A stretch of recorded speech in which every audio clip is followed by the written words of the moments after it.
자, 여러분 따라하세요. 이제는 돌아설 때입니다. 이제는 돌아설 때입니다. 그런 제목으로 하나님의 말씀을 전하겠습니다. 여러분, 코카콜라라고 하는 음료 회사 얼마나 유명할까? 코카콜라. 유엔에 가입을 한 전 세계 여러 나라들보다 코카콜라가 들어간 나라의 숫자가 더 많습니다. 그러니까 코카콜라는 225개국에 지금도 팔려가고 있죠. 그리고 코카콜라가 어떻게 만들어졌는가는 사람들이 잘 모릅니다. 자, 이 코카콜라는 캔슬러라는 사람이 회사를 창립을 하게 되는데, 원래 캔슬러는 사업에 다 실패를 한 사람이죠. 그래서 삶의 시리에 빠져서 술망나니로 방탕을 알며 삶을 포기하려고 할 그때, 인생을 끝내고 싶었을 그때 목사님 한 분을 만나게 됩니다. 그리고 목사님의 설교를 듣게 되는데, 이 설교가 캔슬러의 마음에 와닿게 되고 그것이 인생의 지표가 됩니다. 설교의 내용은 이러했습니다. 많은 사람들은 힘의 원리를 모른 채 인생을 살아가고 있습니다. 힘을 내세요, 힘을 내세요 합니다. 이런 말은 누구나 쉽게 할 수 있습니다. 그러나 꼭 잊지 말아야 될 진리가 있습니다. 그것은 내 힘을 가지고는 일어설 수 없다는 진리입니다. 잠시 일어난다고 할지라도 내 힘을 가지고는 곧 또다시 넘어지게 됩니다. 힘을 얻어야 합니다. 힘을 받아야 합니다.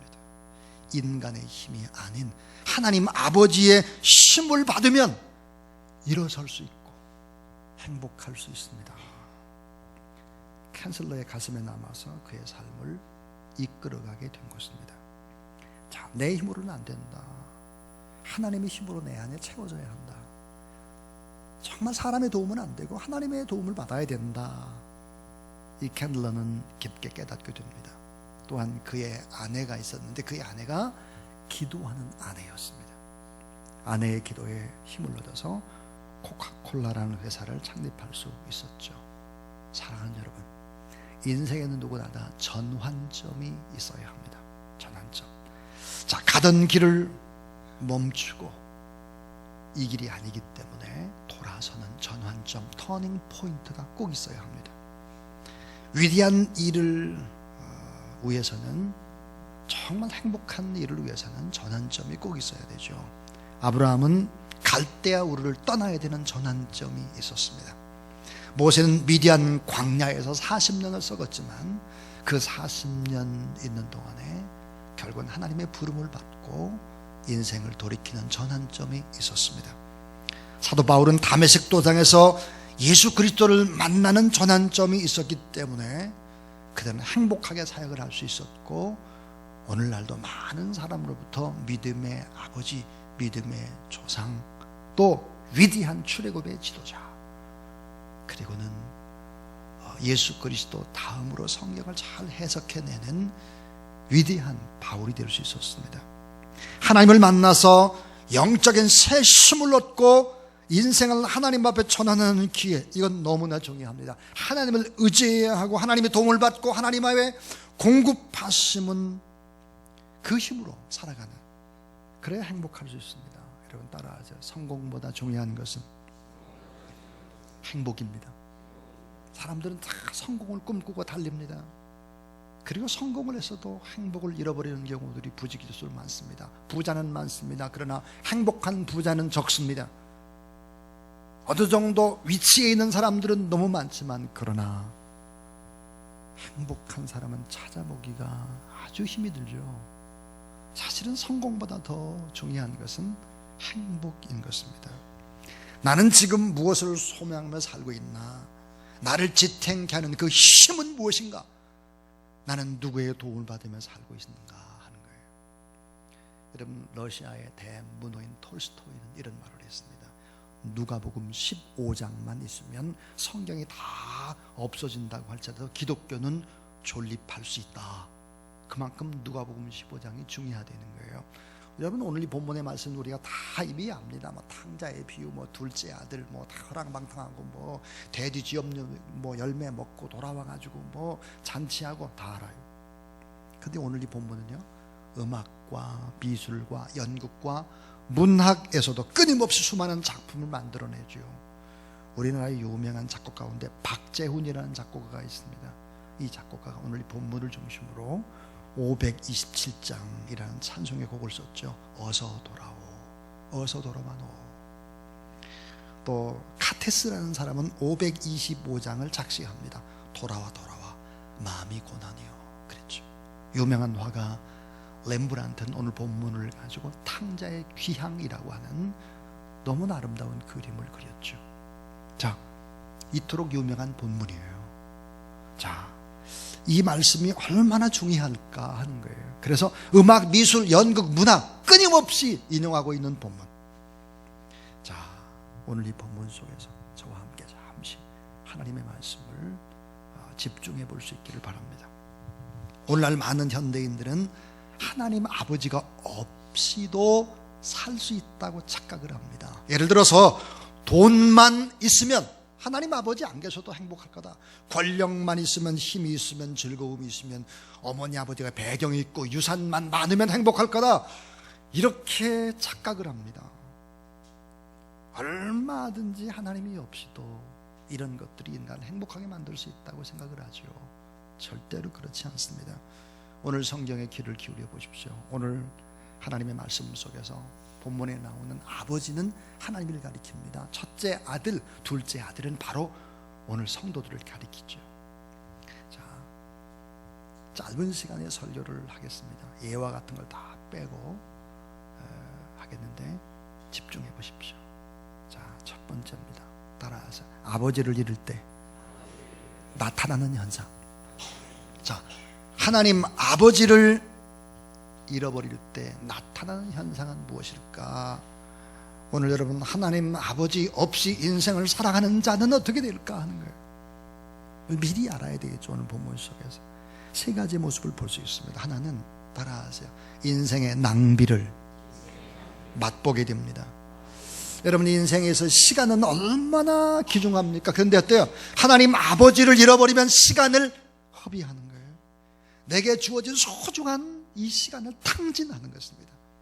여러분, 이 땅에서의 하루하루의 삶은 반복되는 것이 결코 아니에요. 오늘 드리는 이 예배는 인생에 반복될 수 없어요. 마지막의 예배죠. 마지막에 귀중한 보석 같은 시간입니다. 자, 시간을 헛된 곳에 쓰며 시간을 후회하는 시간을 채우는 사람들이 있습니다. 누가복음 15장 13절에 그 며칠이 안 되어 둘째 아들이 재물을 다 모아가지고 먼 나라에 가 거기서 허랑방탕하여 그 재산을 낭비하더니 그랬습니다. 재산만 낭비하는 게 아니에요. 시간만 낭비하는 게 아니에요. 인생 전체를 다 망가뜨리는 거예요. 하나님 아버지를 잃었을 때 이런 현상이죠. 하나님이 없는 성공 다 빠져나가는, 결국은 어때요? 썰물과 같습니다. 불행의 시간이 찾아오는 것이죠. 톨스토이는 그의 인생론에서 우리가 하나님 없이 살아가는 인생을 이렇게 비유하고 있습니다. 절벽에 어떤 사람이 떨어진 거예요. 천길 낭떠러지로 내동댕이 쳤어요. 근데 보니까 이 바위 틈에 관목 하나가, 나무 하나가 자랐어요.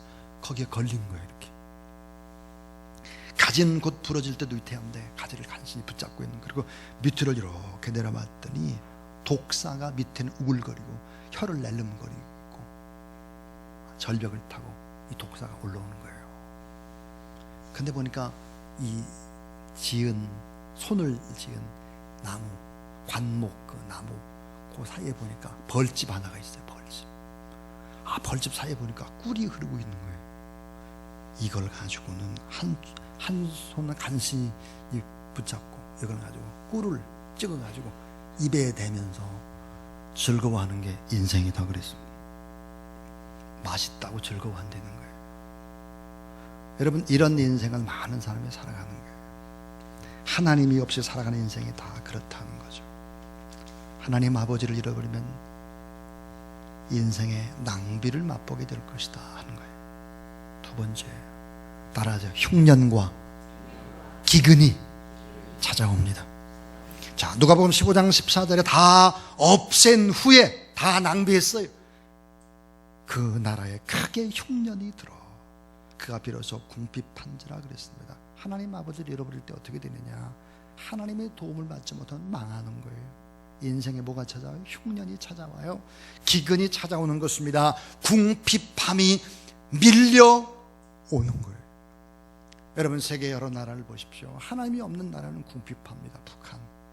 북한 지금 가장 어려울 때가 2월달 3월달이죠 2월 3월 4월 춘궁기입니다. 5월이 되면 조금 덜해요. 왜? 풀이라도 뜯으니까요. 인생의 흉년이 찾아옵니다. 기근이 찾아오죠. 궁핍함이 밀려오는 거예요. 하나님 아버지를 잃어버리는 인생은 다 이렇게 돼요. 그 다음 또 하나 따라하자. 밑바닥에 인생을 만나게 됩니다. 자, 밑바닥을 헤매는 거예요. 밑바닥. 누가복음 15장 15절부터 16절에 가서 그 나라 백성 중 한 사람에게 붙여 사니 노예가 돼버린 거예요. 그가 그를 둘러보내어 돼지를 치게 했는데 그가 돼지 먹는 지엄 열매로 배를 채우고자 하되 그렇습니다. 주는 자가 없었다 그랬어요. 여러분, 주는 자가 없었다라고 하는 것은 뭐예요? 외톨이에요. 고독한 것입니다. 오늘의 현대인들 주는 자가 없어요. 외톨이에요. 밑바닥 인생, 붙여 사는 힘없는 노예로 전락을 한 것입니다. 여러분, 돼지가 뭡니까? 유대 사회에서 이 돼지는 먹지 않아요.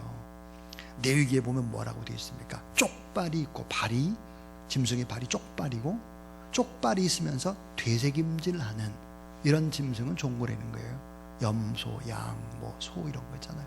그때 보니까 쪽발은 있는데 되새김질을 하지 않는 돼지 같은 거는 먹어서는 안 된다는 거죠. 선택받은 레위인은 먹을 수 없다. 무슨 말이에요? 돼지를 치는 것은 어때요? 최고의 밑바닥을 헤맨다 하는 거예요. 밑바닥의 인생, 천박한 인생, 수준 낮은 인생, 구겨진 인생, 이런 인생을 살아가는 하나님 아버지 없이. 왜 불행할까? 그 근본의 이유는 뭘까? 돈이 없어서? 아니에요. 많이 못 배워서? 아니라니까요. 권력이 없어서? 아니에요. 그런 게 아니고 따라하죠. 풍요로우신 아버지를 잃어버렸기 때문입니다. 풍요로운 아버지를 잃어버렸기 때문인 거예요. 387장 산성에 보니까 멀리 갔더니 처량하고 고나며 슬프고 또 외로워 정처 없이 다니니 예수 내 주여 지금 내게 오셔서 떠나가지 마시고 길이 함께 하소서. 예수 내 주여 마음 아파 울 때에 눈물 씻어주시고 나를 위로하소서. 다니다 가실 때 쓸쓸한 곳 만나도 홀로 있게 마시고 주여 보호하소서 그랬습니다. 누가복음 15장 17절에 보니까 놀라운 반전이 시작됩니다. 이에 스스로 돌이켜 이르되 내 아버지에게는 양식이 풍족한 품꾼이 얼마나 많은가. 나는 여기서 줄여 죽는구나 그랬습니다.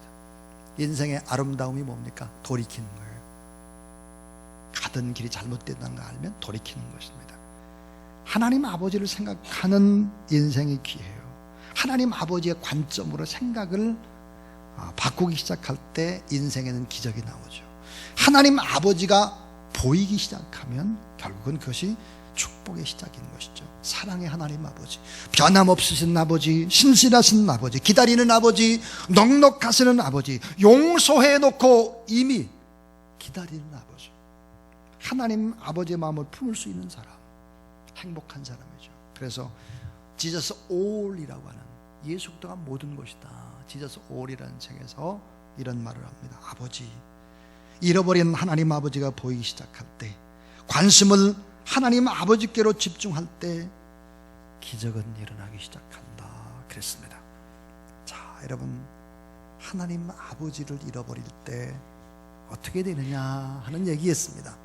인생 낭비 안 되는 거예요. 그렇습니다.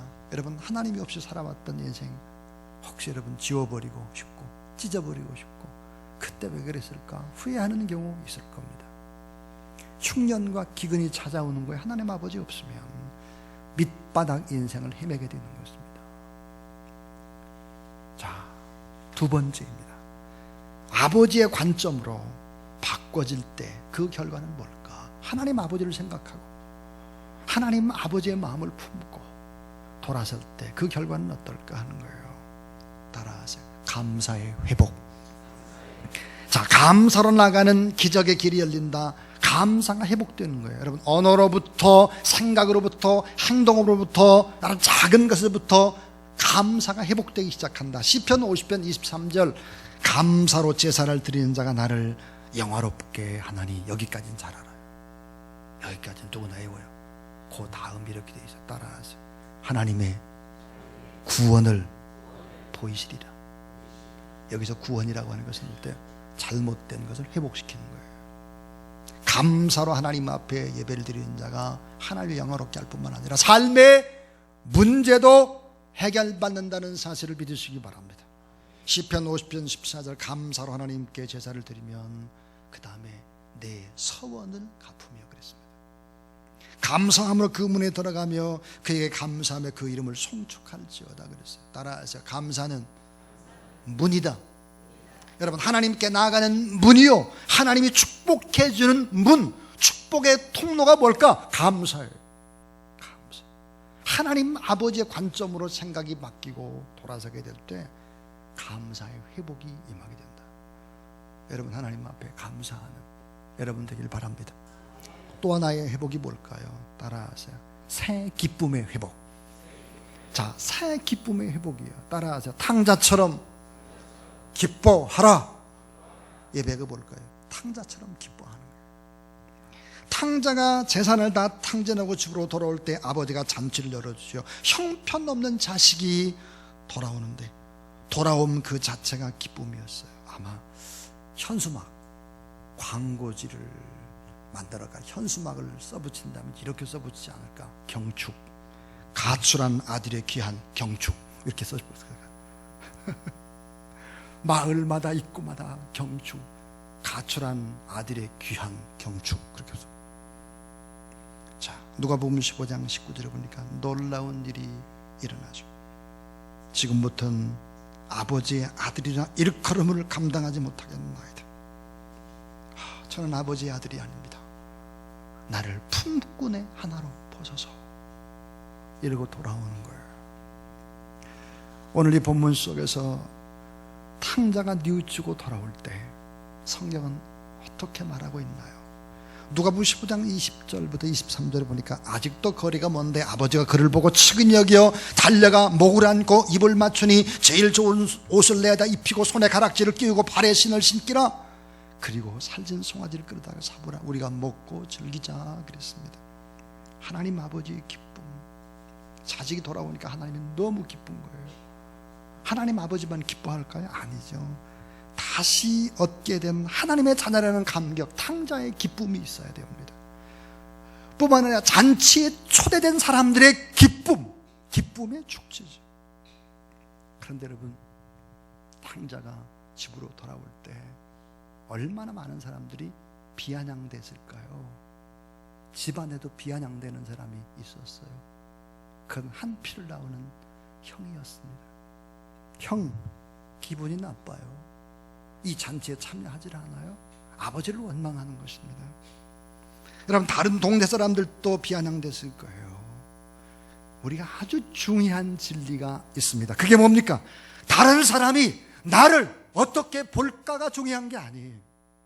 우리 그러잖아요. 다른 사람한테 무슨 말을 들을까 막 그런 생각하는데 그게 중요한 게 결코 아니에요. 결코. 창피한 거 그게 중요한 게 아니라고요. 이게 비성경인 거예요. 비성경. 그보다 더 중요한 것 따라서 하나님께서 나를 어떻게 생각하는가, 이게 중요한 거예요.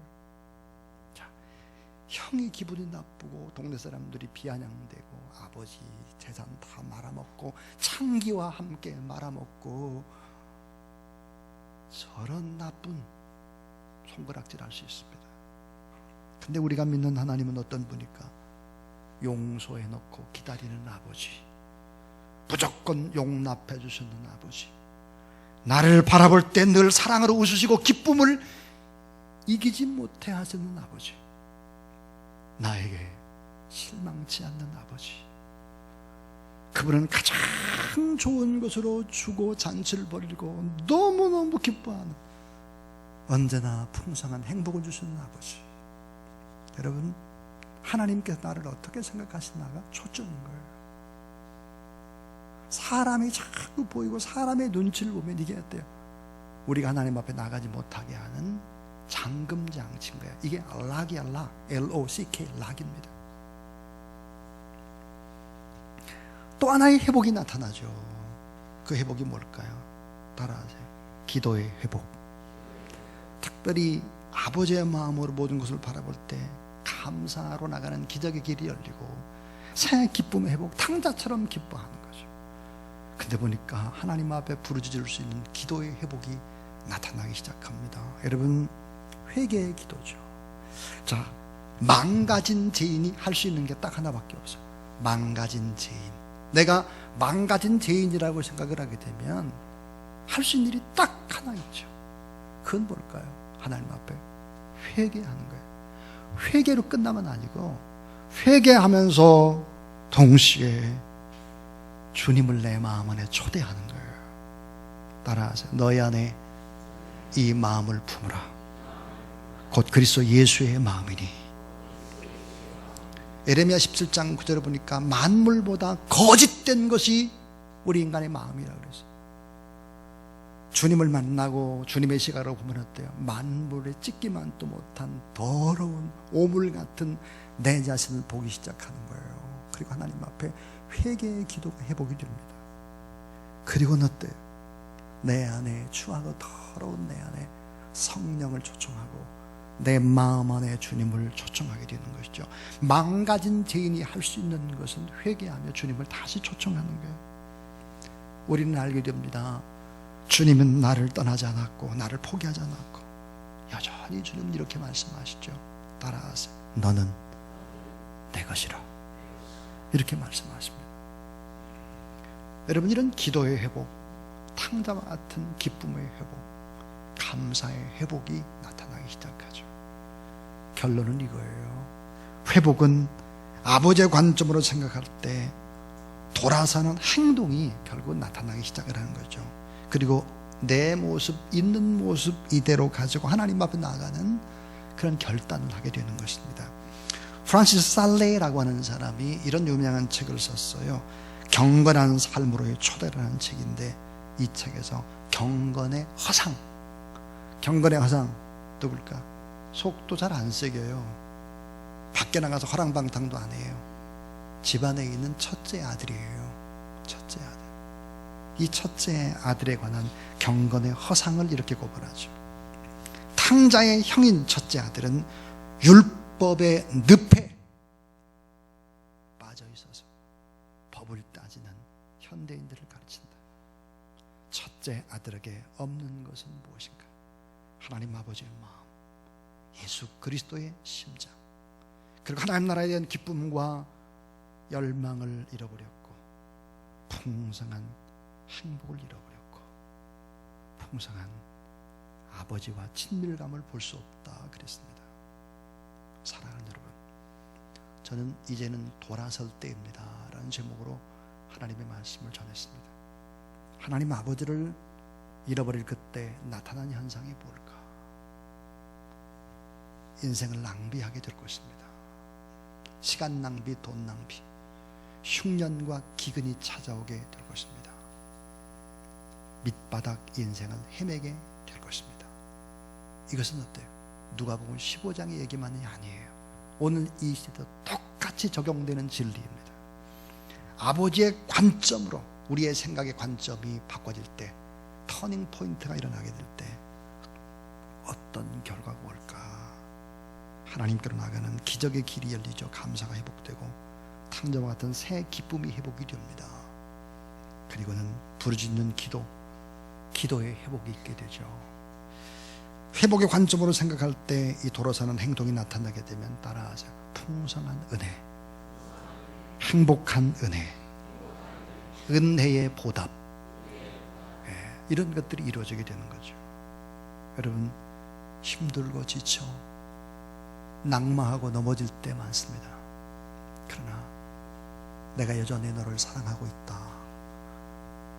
우리가 주님 앞에 해야 될 일들은 뭘까요? 망가진 제약된 우리가 하나님 앞에 이런 기쁨의 회복, 감사의 회복, 회개의 회복 이런 걸 통해서 다시 주님을 내 마음 안에 초청하는 것입니다.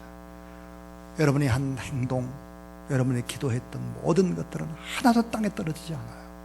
시간이 지나보세요. 10년, 20년 지나면 나도 모르는 깜짝 놀란 일들이 틀림없이 일어나게 될 것입니다.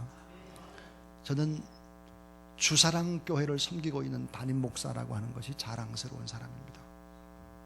저희 선교지에 가보면 선교사들이 얼마나 열심히 잘하는지 모릅니다.